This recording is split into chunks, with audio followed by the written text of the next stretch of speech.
Okay, 1, 2, 3. Hey everyone, my name's Ann Sibley and I'm the owner of MatterSpark, and I come alongside church leaders to ignite what matters most, people, also known as volunteers, so that Sunday can be your easiest day of the week. Today I have a question for you though. Are you building real teams or pools of people?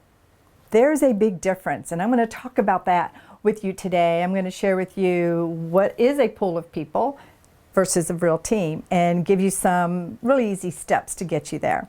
Okay, when I think about teams at churches, a lot of churches say, hey Marianne, our team, fill in the blank, or hey Marianne, I've served at churches, join our team. But when I've showed up, it didn't feel like a team at all. So let's start with sports teams. Because when I think of teams, that's a real easy go-to, right? So how do we know, and what is it about sports teams that makes them teams? Well, the easy thing is they are identifiable, right? There is a name. They're called not a group of people. They're called a team, and they usually have some fun name. They're an animal, like the Panthers or the Tigers. And I've even heard like they may be the Warriors, but they like to put in front of it the Mighty Warriors. That just exudes excitement and common themes, and you can just have a lot of fun with that. In fact, sports teams do have a lot of fun with that. Also, we know them by their team colors. I'm from North Carolina originally, and I'm used to Carolina blue. And then I moved to South Carolina, and there's orange everywhere. So immediately I knew, hey, I'm in a different place. And the people here were all about the team, the Tigers. We also know a team if they're winning, losing, or languishing, right? You can look at them. I may not watch a whole game. I could step in, watch a few minutes and go, oh, wow, that team's winning.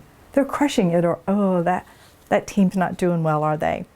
We can immediately tell as a team what's happening on the field. What is it about knowing that you're part of a team?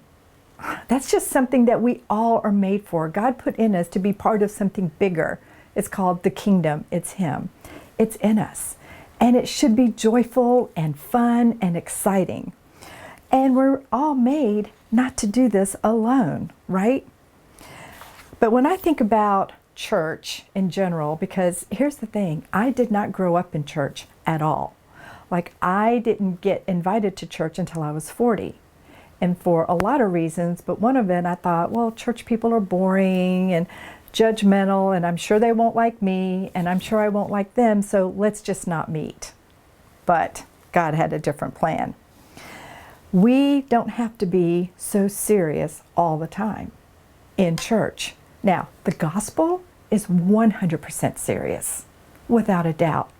But telling people about the gospel, pointing people to Jesus and what He did, that should be joyful. In fact, the Bible talks about that a lot. In 1 Chronicles 16, it says, let the heavens rejoice, let the earth be glad. The earth be glad. Let them say among the nations, the Lord reigns. I love this. Let the sea resound and all that's in it. Let the fields be jubilant and everything in them. Everything means all, right?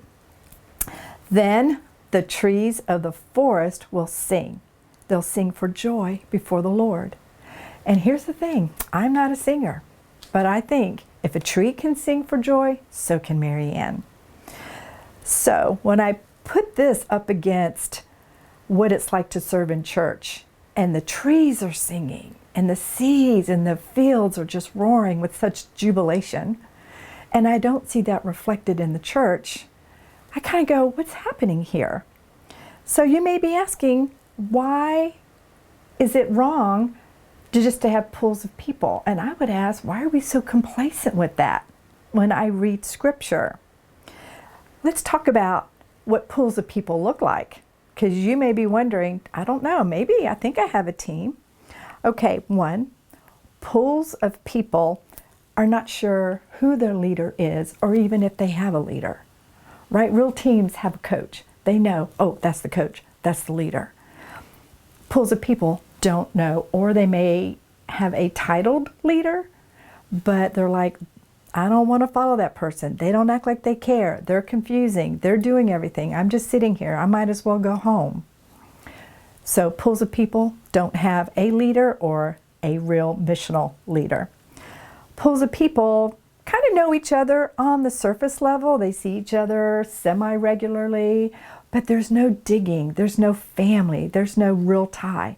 Like on a sports team, everyone on the team knows who's hurt, who has an injury, who can play, who's going to take someone's place. Pools of people are like, oh, I guess she can show up and we'll put you over there, and it sort of doesn't kind of matter. Pools of people, they're usually focused on just their specific job or duty. It becomes about my post, my area, my door, my station, versus what are we doing today? How can we make this day better? Or another ministry better? Or how about one another better? Pools of people, they kind of punch a time clock. You know, they do the bare minimum. They serve only what they prefer doing, and they will serve only as long as it's convenient or comfortable. And then it's like, I need to go get lunch. I'm out of here. And pools of people eventually get to the point, as I mentioned earlier, where it doesn't matter if I show up. Because we'll see maybe a leader say, where's so-and-so? They're supposed to be at that post. And everyone kind of looks around and go, well, I don't know. And then the leaders can get mad or frustrated or throw someone else in there. After a while, you start thinking, it doesn't matter where I am. Now, this may sound harsh, but it doesn't reflect the Jesus in the Bible. It doesn't reflect what Jesus said and what he did to reflect what serving is supposed to be, right? We should be elevating the status of service exactly as Jesus taught and what he said to do. Not only did he do it, he said the Son of Man did not come to be served, but to serve.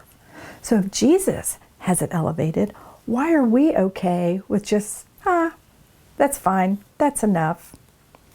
This is a ministry.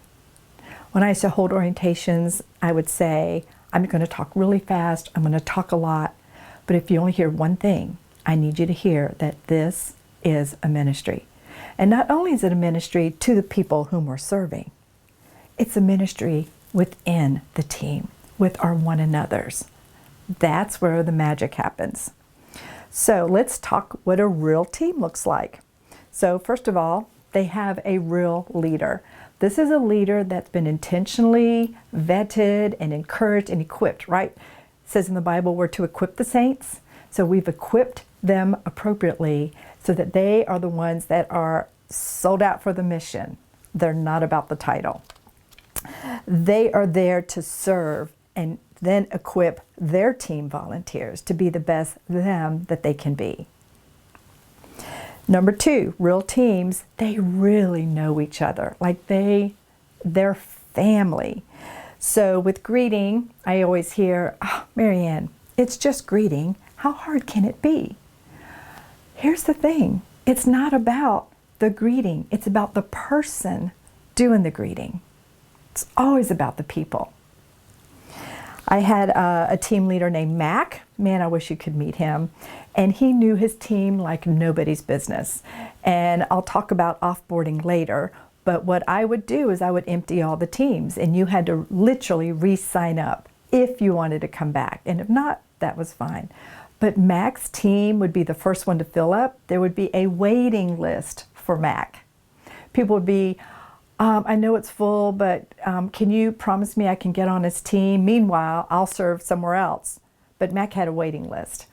And the reason was he would call me and tell me stories of the people on his team. He would call me and say, hey, Marianne, let me tell you about the single mom that, oh my goodness, she lifts our team. She gets us through when we're discouraged. Oh, and by the way, we owned her and her kids for Christmas one year. When I say owned, I'm talking about not only did they buy the gifts, but they did the meals and they did the fun events, and they just included her and her kids in everything they did. The whole team. They just really rallied. This is the Mac team leader that was missional. And here's the value of that. Mac knew those volunteers, and the volunteers felt known. Isn't that what we want? See, the right leader will be discipling and demonstrating and showing that, hey, this is how God sees us. This is how Jesus loves us, that we all want to be known. And that's really my job, to lead you so that I see you and I see your hurts and I celebrate with you. And so, man, you could not get people off Mac's team. Number 3, real teams know that wins and losses are dependent upon one another. They just know that. People need to know how their specific contribution really matters. It's mission critical. It's more than just do this and do that in a list of tasks. I've witnessed where this actually played out, where these are our parking volunteers, and they were gathering at their debrief before the end of a service. And all of a sudden someone said, well, I don't think I'm going to be here next month. And someone else said, oh, that's right. I think we have to leave early for that day. And the team leader just stood back and said, well, team, what are we going to do? And immediately they solved it together. They figured out, well, we don't have to leave that early, and we actually going to rearrange some things because our team and what happens when we're together is far more important. And we made a commitment. Sounds crazy? It happens. We also can't forget the God factor, what God was doing through all that, right? We even had a situation once where, we call the folks that served in the parking lot roadies. And so our roadies teams had learned that what they did was mission critical to what happened in our worship center with our ushers and vice versa. And so our team leaders had a team leader huddle every morning. And in that team leader huddle, the roadie team leader shares, hey guys, I just got a phone call, my 4th team member is sick this morning. So we're going to be low, but we're going to be fine. Just wanted to share where we are today, right? The usher team leader volunteers and says, hey, my team is full.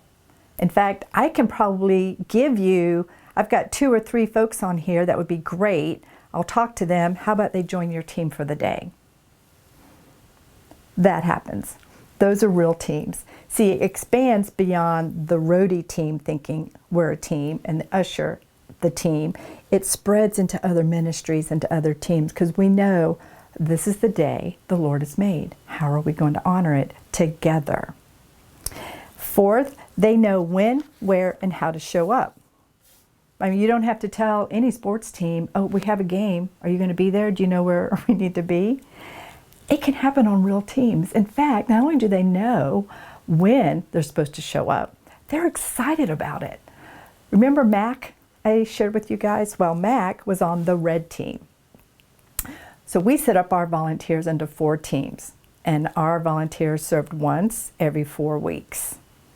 Not first Sunday, second Sunday, third. We didn't do that because then we have to wrestle with that 5th Sunday. But you just start in January and you go 1, 2, 3, 4, 1, 2, 3, 4, 1, 2, 3, 4. So Mac was red team. Boy, did they own it. They even renamed themselves the Rockin' Red Team. And they got the ushers and the coffee people and our gathering place, and our medical team and our security team, our guides, everyone just started owning. When it was red, it was the Rockin' Red Team. And some folks, I heard, even would buy red tennis shoes. Who knew? No one was just about their area. The team's responsibility trumps their post every time. Real teams are on mission because they're intentionally discipled. See, we're all so busy, aren't we? And we're exhausted. And no one needs one more thing to do. And serving at church should never be one more thing. But we have the best opportunity to disciple, right? We have the best opportunity to maximize what God is wanting to do at our church, in our ministries, through the people that we're around and the people we're serving with. Why would we waste it? Why would we waste it or misname it as, hey, this is just something that we're going to give you a list of tasks, and that'll be fine. You see, not only is it our responsibility to disciple one another, it's an honor, and Jesus said to do it. I mean, I take him at his word. Jesus said, go make disciples. And he didn't put a limit on it, right? He said, go. And I think, wow, okay, it doesn't say you can't make disciples with a group in a parking lot, because I've seen that happen. So let's take every opportunity when our volunteers are volunteering to be with us and elevate what they're doing and remind them the power and the beauty of what they're being called to serve, because it's for them. They'll be better for it. They'll be encouraged. They will experience God. God will teach them things that none of us could ever teach or say to them. They'll walk away with saying, I left it all on the field. I cannot wait to show up again next time. All right. So let me give you some steps. Now, I don't like these 5 steps to do ABC, right? This is not a formula. These are just 5 key things that even if you took one and just started rolling around playing with it, it could really help you with building your teams. Okay, number 1, make sure that you have a why statement for every post. What is your why statement for every post? Not your big ministry, like for children, we want to point children to Jesus at their level. Yes. Greeting, hospitality, we want to create a warm, inviting, safe environment for our guests. Yes. But what about for the actual post of guiding people from point A to point B? Why would you ask someone to do that? What about it is mission critical in every post? It's so important. In the nursery, you're not just changing diapers, you're changing a family's life. That's not unheard of. When we can tell folks that are changing diapers, because you're doing this, a family, a mom, a dad, a sister, a brother, an aunt, caregiver, is able to come to church knowing that their child is safe and cared for, and they get to hear a life-changing message because you're here. It's not just changing a diaper. With greeting, again, how hard can it be? Yes, smile at our guests. But hey, we want you to know that you're going to lock eyes with every person that Jesus died for today. It could be one in particular that God wants to use you today. I had this one situation where this man walks in, a young man, and our greeter was saying, oh, Marianne, I know I'm supposed to smile, but whew, he was hard. I'm like, I get it. And they said, but I smiled anyways and just said, good morning. I said, great. Later, I heard from our college pastor later in the week, and he said, hey, Marianne, your team needs to know what happened. I have been inviting this young man to church for the longest time, and he's been turning me down. Well, he came Sunday. And what he told me was this. He said, well, I finally decided to come. I didn't want to come. I was just in a bad mood, and I thought, fine, I'll get it over with. He said, I'll walk into the parking lot, and people were waving at me, and he thought, whatever. He said, I walk into the doors, and people smiled at me and said good morning, and he goes, and I said to myself, I was not going to smile. He was like, go sit down in the auditorium, and people looking around, and this guy walks by and says good morning and smiles at me. And he said, the college pastor told me that this man told him by the end of the day, even though I was trying not to smile, I couldn't help but smile. Like I just couldn't help it. People were just being kind to me. Man, I shared that story, and I remember some of the volunteers going, I think that was the guy. I said, look what your simple smile did. He was determined to fight that. But what's more powerful? Love, God, Jesus. That's why we're here. So, what is your why for every post? 2, what is your leadership path? Get an intentional leadership path. Even for someone that's leading people in the parking lot, anywhere. Now, a lot of churches have a leadership path for something like Bible studies and small groups or home groups. But when I say this should be the same thing for someone leading a group of greeters, a group of ushers, a group of children's workers, whatever. Because in my mind, you know, where we gather together, real teams know that they're cared for, and we want the right leaders to do that, because church leader, you can't be with everybody. It's not your responsibility to do that, right? We kind of have to share. We can't hog all the fun and all the responsibilities. We need to share it and share the blessings of it. So 3, get an intentional onboarding in place. When we don't set clear expectations up front, we can find ourselves going, well, where do they go? Where do they go? Because sometimes taking that first step to try volunteering is critical. And if we're not clear about it, that becomes the gap where volunteers can just drop out or they can just fade away. That happened to me just recently. I volunteered and signed up to serve at this horse venue event. And I thought, well, that would be fun. I filled out the long form. I gave them a ton of information. And right off the bat, I get the first email that doesn't say, thanks for signing up, Marianne. We can't wait to see you and serve with you. We're really excited. Here's your information. Here's your contact person. Let us know. Your next step will be this if you have any questions. No, I got an email that said, you have been approved. More information to follow. And it just went downhill from there until the point where I said, I'm going to decline. I'm going to decline because I had to make other plans because they kept changing the dates. So I made plans and for a date that they didn't have me on. So there's confusion. I lost my excitement about it. And then trust was eroded. Right? If I can't trust them to be organized and have clarity up front, what's it going to be like when I show up?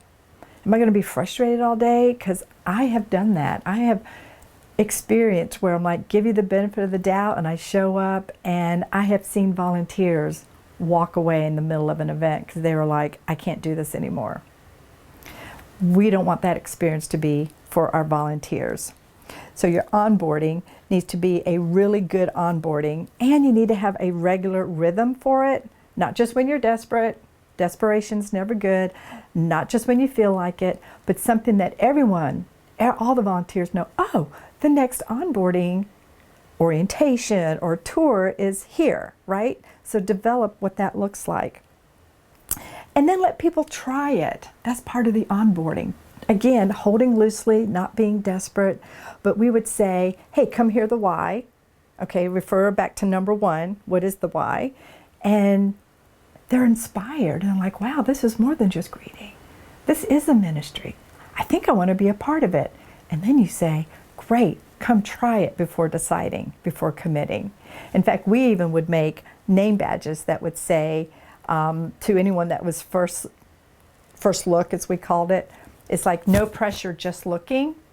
And that really helped the person that was looking for the first time to feel like, okay, they really mean it. I don't feel pressured. But it also helped all the other volunteers go, we're not going to pressure them. We're just going to love on them. We're going to answer their questions. We're going to make them feel like they're part of the family. And we hope that they'll come join us. Okay, number 4. Do you have intentional connection points? And at these connection points is where you get to do the reminding. Y'all, we're really just, I heard someone describe it as the CRO. You are the Chief Reminding Officer. That's all we're doing. We're reminding them that who God is. We're reminding them that why they show up matters. We're reminding them what people may be going through. So what are your connection points to make that happen? They happen in huddles. They happen in team time. They happen with training. They happen with community events. They happen with debriefs. And everyone knows regularly, every time we serve, these are the connection points, and they're very specific, and they each have their own goals. And people can then go, okay, I'm part of the bigger picture here. So, connection points. And number 5, I talked about this earlier, but do you have an intentional, and I would add celebratory, offboarding path, right? One of the top reasons that when I ask volunteers, or they're not volunteers at that point, but I ask people, so what's holding you back from serving? I have heard people say, well, the last time I served, it was like a life sentence. I actually heard someone say, it was like a ball and chain. That is not the description that serving should be. my mind goes to all the reasons why that could be true. It's like they were serving in the wrong space, and they place or gifted or season maybe, and they didn't know a way out, because no one wants to be seen as a quitter, right? Or I in church may be seen as not faithful if I quit. So we want to hold them open-handed and give them a clear offboarding way. We want to tell them that up front. So remember onboarding, and when they're coming in, we give them all this information, say, hey, we're asking you to commit this amount of time, and we're going to set you free after that. Free to take a break, maybe. Free to take care of a family member. That's more important. We don't want you to burn out, right? Or free to serve in a completely different ministry. This isn't about saying my volunteers. This is about the church. Sometimes it's the big C church, but we want to hold them loosely, celebrate it well. So, take a look at your volunteers. Do you have real teams? I'd encourage you to take some time and just go through. Here are the 5 things again. Do I have a clear why statement for every post? Are my leaders, if I have any, sold out for the mission, or are they just there for the title? Do I have a clear onboarding plan or path for every volunteer? What are the connection points that we have? Do we have any? And how are they maintained? And do people know what happens in each of them? What's the purpose, right? No one needs another meeting, but they all have very specific purposes. And finally, do you have an offboarding path? Is it celebratory? Is it known? Does everyone know it? You do some of these things and you'll discover that your real teams will be on fire for the mission. So much so that the gates of hell will not prevail. Not on their watch.